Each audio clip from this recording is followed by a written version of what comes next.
भी हम लोग डेफिनेट इंटीग्रेशन की सीरीज को आगे बढ़ाएंगे।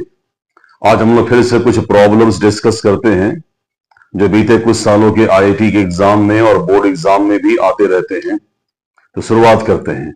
आप सभी का फिर से वेलकम मेरे चैनल मैथ्स वाइब आरपी पर। तो एक क्वेश्चन आपके सामने बोर्ड पर है, integral from 0 to e power x into x power x 2 plus log x d x. Okay, इस क्वेश्चन को आगे मूव करने का मेथड ये है कि आप पहले इस ब्रैकेट में 2 को 1 प्लस 1 में कन्वर्ट करेंगे तो ये होगा e power x into x power x bracket 1 plus log x.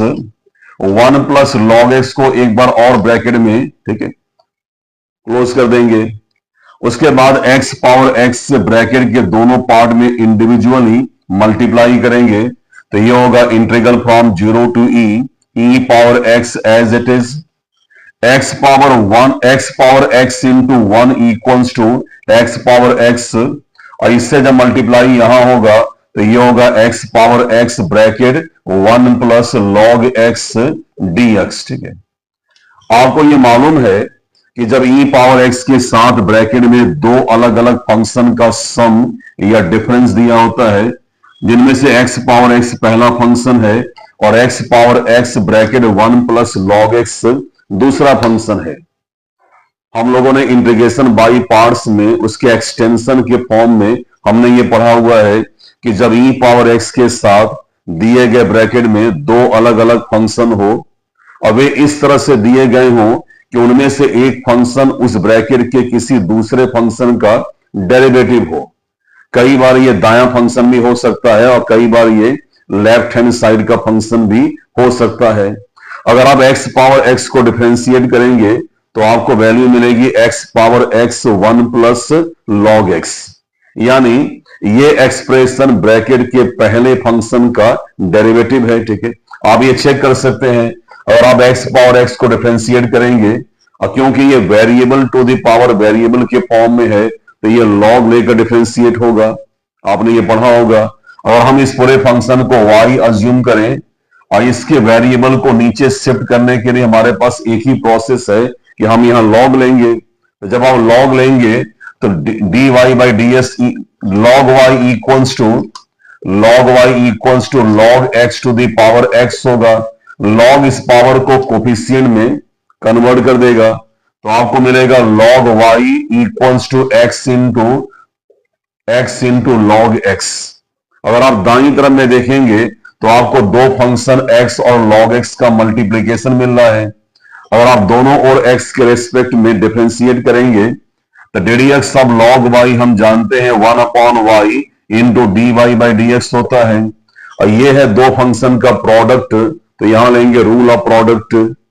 Rule of product ये कहता है कि पहले फंक्शन को एज इट इज छोड़ देंगे और दूसरे फंक्शन को जो कि इस समय log x से डिफरेंशिएट करेंगे। तो हम जानते हैं कि ddx ऑफ log x की वैल्यू 1 अपॉन x होती है। प्लस साइन के साथ यही एक्शन उल्टा हो जाता है, यानी दूसरे फंक्शन को हम एज इट इज लिखते हैं और इस बार पहले फंक्शन को डिफरेंशिएट करेंगे तो हम सभी जानते हैं ddx ऑफ x 1 होता है।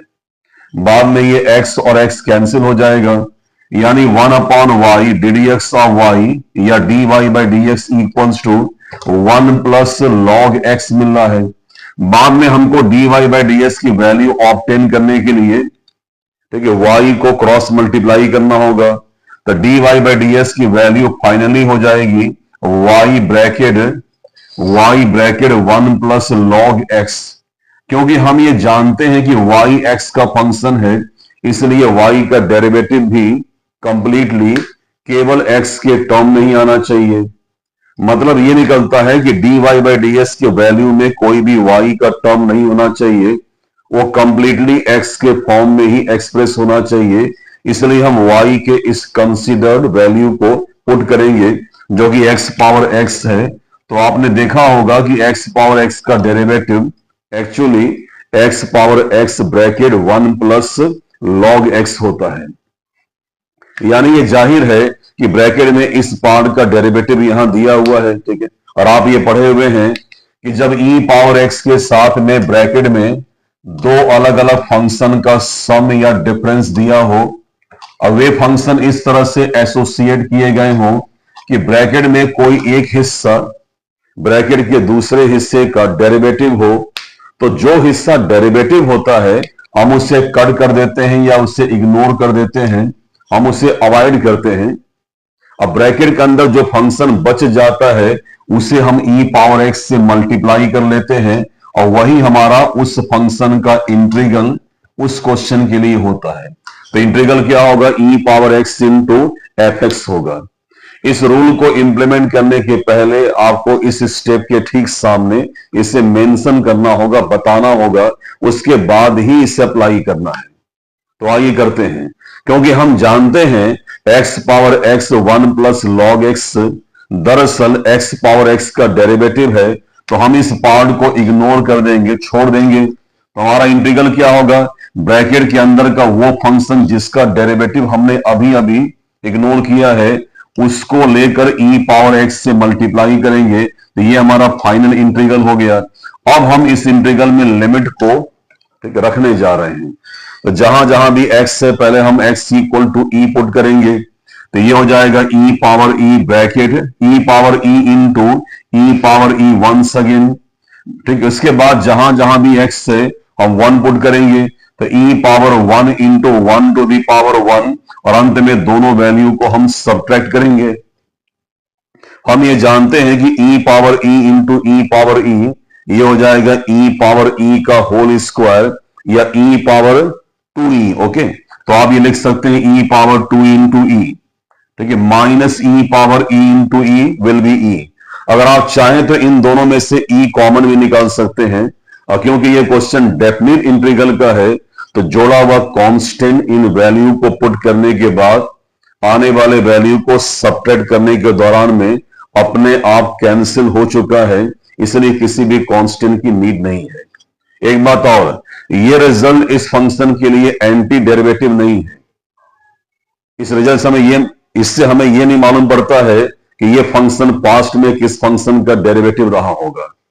ये result as a real number हमें केवल ये रिप्रेजेंट करता है कि ये ग्राफ एक्स वाई प्लेन में x इक्वल टू 1 और x इक्वल टू e में जितना एरिया ऑक्युपाई करता है उस एरिया का मेजरमेंट, उस एरिया की वैल्यू कितनी होगी, हमें केवल इससे यही मालूम पड़ता है। तो आपका अंतिम आंसर आपका होगा e bracket e minus 1, e common निकालने के बाद। ठीक है, ओके बच्चों, तो आगे बढ़ते हैं, कुछ और क्वेश्चन देखते हैं हम लोग, कुछ और देखते हैं इसके अलावा। ठीक है, आइए एक और क्वेश्चन देखते हैं, इसके बाद हम लोग हैं। अगला क्वेश्चन आपका होगा integral 0 to pi by 4, integral 0 to pi by 4। Next question, integral 0 to pi by 4 sec to the power 2 by 3x into cosec to the power 4 by 3x dx। ठीक है, आप जानते हैं कि इंटीग्रल में ट्रिग्नोमेट्रिकल रेशियो के सारे फॉर्मूले mostly time sine cos tan में ही इंप्लीमेंट किए जाते रहे हैं। इसका मतलब यह भी निकलता है कि जब कोई ट्रिग्नोमेट्रिकल फंक्शन इंटीग्रल के तौर पर सेक या कॉट या कोसेक के फॉर्म में होगा तो हम उसे उन फॉर्मूलों के ट्रिग्नोमेट्रिकल वर्जन में कन्वर्ट करेंगे जो हमारे मोस्टली प्रैक्टिस में हैं, जिनके फॉर्मूले हमें याद हैं या जो हमारे कंफर्ट जोन में है। तो हम सेक और कोसेक को साइन और कॉस में कन्वर्ट करने जा रहे हैं। तो move in the next step, आगे बढ़ते हैं। Integral from 0 to pi by 4 1 upon cos x to the power 2 by 3 से कन्वर्ट करने के बाद और वैसे ही sine x to the power 4 by 3 cosec convert करने के बाद अब हमारे पास डिनोमिनेटर में sine cos as a product है। हमने इसके पहले जो पढ़े हुए हैं वहां पर नीचे हर में साइन कॉस प्लस या माइनस साइन के साथ होते थे। पहली बार डिनोमिनेटर में sine cos as a product हम देख रहे हैं। तो ऐसे क्वेश्चन का रूल ये होता है कि जितनी पावर का साइन होता है उतनी पावर के कोसाइन से हम नीचे हर में डिवाइड और कॉम्पनसेशन के लिए मल्टीप्लाई करते हैं। यानी हम लोग 4/3 को कॉस पर एज ए पावर लेकर नीचे डिनोमिनेटर में मल्टीप्लाई और डिवाइड भी करेंगे। तो आइए इस स्टेप में कर लेते हैं। तो integral from 0 to π/4 as it is 1 upon cos x to the power 2/3 as it is into sin x to the power 4/3 as it is। अब हम लोग यहां पर cos x to the power 4/3 से डिवाइड करेंगे। अब बाद में मैनेज करने के लिए इसी वैल्यू से हम मल्टीप्लाई करेंगे और वो भी सिर्फ डिनोमिनेटर में। ठीक है, आपका ये हिस्सा न्यूमरेटर बिल्कुल इससे अलग होगा। ठीक है, आप जानते हैं कि sin x upon cos x to the power 4/3 tan to the power 4/3 में कन्वर्ट हो जाएगा और tan टू दी पावर 4/3 को हम tan के ही फॉर्म में शिफ्ट करेंगे न्यूमरेटर में, कॉट में नहीं। हम tan को tan के ही फॉर्म में इस पावर का साइन नेगेटिव करके tan के फॉर्म में ही शिफ्ट करेंगे न्यूमरेटर में। तो ये होगा integral from 0 to π/4 as it is. Sine upon cos tan होगा, हम tan को tan के फॉर्म में शिफ्ट करेंगे न्यूमरेटर में, जिसकी वजह से इस पावर का साइन नेगेटिव हो जाएगा, इसलिए -4/3। हम जानते हैं कि कॉस के ये दोनों टर्म पावर को ऐड कराएंगे। ठीक है, तो 2/3 प्लस 4/3 ये होगा 6/3। 6/3 का मतलब होगा 2, यानी cos स्क्वायर x अभी दिया हुआ है डिनोमिनेटर में। हम जानते हैं इंटीग्रल के प्रॉब्लम में ट्रिग्नोमेट्रिकल रेशियो को रखने या रिप्रेजेंट करने का तरीका यह होता है कि जो अगर दो ट्रिग्नोमेट्रिकल रेशियो दिए हुए हैं तो उनमें से दूसरे वाले को पहले वाले का पार्शियल या कंप्लीट डेरिवेटिव होना चाहिए। और हम ये जानते हैं कि tan का डेरिवेटिव हमेशा sec स्क्वायर के फॉर्म में आता है। तो फिर यहां cos क्या कर रहा है, इसलिए हम लोग cos को जानबूझ करके sec के फॉर्म में कन्वर्ट करेंगे, क्योंकि tan को t मानने के बाद हमें tan का डेरिवेटिव चाहिए। और ये क्वेश्चन t रिप्लेसमेंट से ही सॉल्व होगा, ये क्वेश्चन किसी भी फॉर्मूले के शेप में नहीं आता है। तो आगे बढ़ते हम लोग हैं नेक्स्ट स्टेप में। Integral from 0 to π/4 as it is tan x to the power -4 as it is. क्योंकि हम लोग cos स्क्वायर x को sec में कन्वर्ट करेंगे तो ये हो जाएगा sec square x as a product. अब हमारा ये इंटीग्रल इस लंबे सिंप्लीफिकेशन के बाद एक ऐसे फॉर्म में आ चुका है जहां इस इंटीग्रल में किसी एक पार्ट का डेरिवेटिव एज ए प्रोडक्ट इसी इंटीग्रल में दिया हुआ है। तो हम लोग tan को t अज्यूम करेंगे। ठीक है, तो हम लोग tan को t अज्यूम करेंगे तो tan x equals to t। तो dt अपॉन ds का मतलब होगा हमको tan x को डिफरेंशिएट करना होगा। ddx ऑफ tan x हम सभी जानते हैं sec स्क्वायर x। ठीक है, हम यहां से dt की वैल्यू फाइंड आउट करेंगे जो कि हो जाएगा sec square x into dt। ठीक है, इंटू dx। ठीक है, ये हो गया। हम ये भी जानते हैं कि किसी भी डेफिनिट इंटीग्रल के प्रॉब्लम में अगर आपको किसी भी रीजन से क्वेश्चन के किसी पार्ट को t कंसीडर करना हो तो t कंसीडर करने के बाद उसको डिफरेंशिएट करके dt की वैल्यू निकालने के बाद आपको उस t के कंसीडर्ड एक्सप्रेशन में x के पुराने लोअर और अपर लिमिट को रख करके t के रिस्पेक्ट में आपको दो नए लिमिट फाइंड आउट करने होंगे as a lower and as a higher. तो ये काम भी कर लेते हैं। तो क्योंकि हमने अज्यूम किया हुआ कि t equals to tan x, तो पहले हम t की लोअर वैल्यू 0 पुट करेंगे और tan 0 मीन्स 0 होगा, तो t की लोअर वैल्यू 0 आएगी। उसके बाद इसी एक्सप्रेशन में हम t इक्वल्स टू π/4 पुट करेंगे तो tan 45 की वैल्यू 1 आएगी। ओके, तो ये है t के नए वैल्यूज 0 और 1 जो कि लोअर और हायर हैं। t के टर्म में नए लिमिट्स को फाइंड आउट करने के बाद इन लिमिट को और dt की वैल्यू को, या यूं कहिए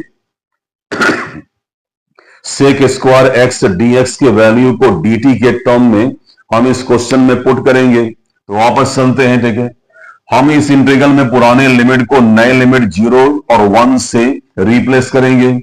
हमने tan x equal to t assume किया हुआ है। ठीक है, तो जो हमने tan की वैल्यू मानी हुई पुट कर देंगे तो t टू द पावर -4/3 और सेक स्क्वायर ds की वैल्यू dt हम यहां पुट करेंगे। अगर हम इसको n समझते हैं तो ये इंटीग्रल t पावर n के शेप में है, और आप जानते हैं इंटीग्रल t पावर n एक फॉर्मूला होता है जिसकी वैल्यू होती है t power n plus 1 whole upon n plus 1। इस समय n आपके लिए -4/3 है, तो सॉल्व करिए। t पावर -4/3 प्लस 1 ये होगा -1/3 होल अपॉन -1/3, तो ये आपका -3 हो जाएगा। बाद में हम इसको एक ब्रैकेट में क्लोज करके इसके लिमिट को पुट करके इसका आंसर निकाल लेंगे, ठीक है। ओके, तो जब आप t इक्वल्स टू 1 पुट करेंगे तो 1 टू द पावर -1/3 1 ही होगा, और जब आप यहां 0 पुट करेंगे तो ये 0 आपका हो जाएगा। तो आपको यहां से 1 की वैल्यू मिलेगी 1 इंटू -3, तो आपका आंसर जो होगा -3 होगा एज ए डेफिनेट इंटीग्रल। तो ये इसका मेथड है सॉल्व करने का, ठीक है।